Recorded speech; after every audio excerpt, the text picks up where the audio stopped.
Sou Viviane Souza, repórter de SM Digital, e nós vamos falar sobre planejamento tributário. Optar pelo regime tributário mais adequado às características da empresa garante benefícios como a redução de gastos com o fisco. Mas para acertar na escolha, é preciso fazer o planejamento tributário. Essa medida mostra as possíveis adequações administrativas, fiscais e até mesmo estruturais que uma empresa pode adotar.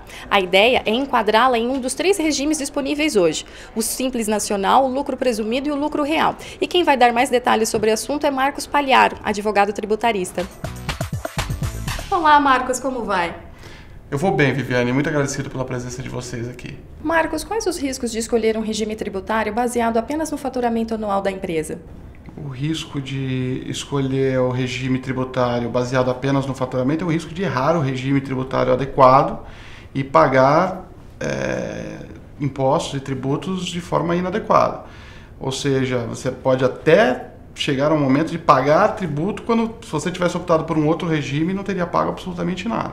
Então, a forma adequada de se escolher um regime tributário é planejando, verificando exatamente não só o faturamento, mas a margem de lucro, despesa, a forma de depreciação de bens, tipo de atividade que você exerce, que outras formas você pode optar por regimes tributários, dessa forma ter a menor carga tributária possível. O planejamento tributário ainda é pouco adotado. Por quê? O planejamento tributário vem a cada dia crescendo porque as empresas estão saindo da informalidade, né? Muitos empresários ainda viviam e vivem ainda na informalidade, mas com todos esses métodos atuais de fiscalização e de controle das empresas, obrigando as empresas a migrarem para um regime tributário correto. E para isso ele precisa planejar, porque se ele optar pelo regime equivocado, ele vai pagar imposto, sem sombra de dúvida, vai pagar imposto indevidamente. Você pode nos dar exemplos de como fazer esse planejamento?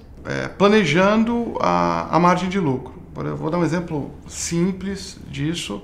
É você gerar, o dono do supermercado, por exemplo, é dono do próprio imóvel em que loca para o supermercado. E não tem locação. Isso é muito comum, muito claro eu ver isso.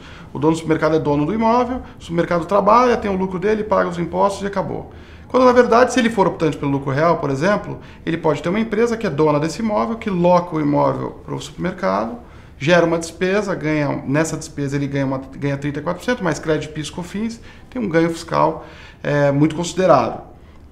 Da mesma forma, no mesmo exemplo que tem, por exemplo, com o imóvel onde está sediado o supermercado, posso dar como exemplo os equipamentos dos supermercados, os refrigeradores, maquinário de cortar frios, maquinário de prateleira de supermercado.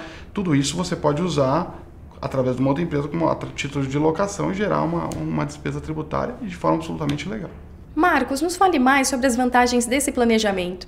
A vantagem do planejamento tributário, em primeiro lugar, obviamente, é diminuir a tributação e economizar dinheiro. A outra vantagem do planejamento tributário é que você consegue se organizar. Com o planejamento tributário você passa a ter mais controle, você passa a ter empresa na sua mão e consegue planejar não só para esse ano, para anos futuros.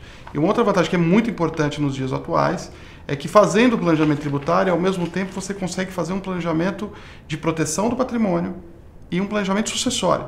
As famílias devem pensar nisso e o planejamento tributário é uma forma de você já colocar isso em prática já. Marcos, muito obrigada por ter recebido a equipe de SM Digital. Nós é que agradecemos e estamos sempre à disposição de vocês.